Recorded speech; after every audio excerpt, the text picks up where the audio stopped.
Starting இப்போ வரைக்குமே start up மாதிரி தான் எங்களுது போயிட்டுருக்கு. ஏன்னா எங்களோட எதுவுமே வந்து இன்னும் நாங்கள் லோனாக எதுவும் எடுத்து பண்ணலை. ஸோ எல்லாமே வர்றதில் கொஞ்சம் எடுத்து ஓகே கொஞ்சம் கொஞ்சமாக இந்த மாதம் இது இன்வெஸ்ட் பண்ணலாம், கொஞ்சம் இந்த மாதம் இது இன்வெஸ்ட் பண்ணலாம், இந்த மாதிரி தான் போயிட்டுருக்கு.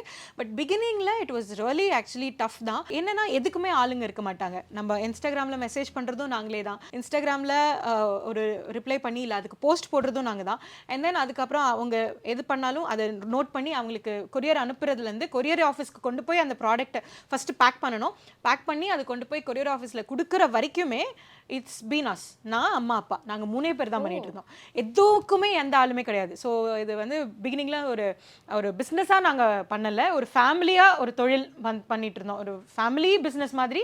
ஃபேமிலி பிஸ்னஸ் நிறைய பேர் சொல்லுவாங்க, இது பக்காவான ஃபேமிலி பிஸ்னஸ். ஏன்னா நாங்கள் 3 பேர் மட்டும்தான் பண்ணோம். சோப் மேக் பண்ணுறதுலேருந்து அதை பேக் பண்ணி அதுக்கப்புறம் அதை கொரியருக்கு பேக் பண்ணி போய் கொடுக்குற வரைக்கும், ப்ளஸ் இன்ஸ்டாகிராமில் ஆர்டர்ஸ் எடுக்கிறது, இது எல்லாமே நாங்கள் தான் பண்ணிட்டு இருந்தோம். ஸோ கொஞ்ச நாள் கழித்து இதுக்கு எல்லாத்துக்குமே தனித்தனியாக எல்லாத்துக்குமே ஸ்டாஃப் நாங்கள் எம்ப்ளாயீஸ் வந்து வைக்க ஆரம்பித்தோம். அப்போது இது வந்து கொஞ்சம் ஈஸின்னு சொல்ல முடியாது, பிஸ்னஸை பெருசாக்கியிருக்கோன்னு சொல்லலாம்.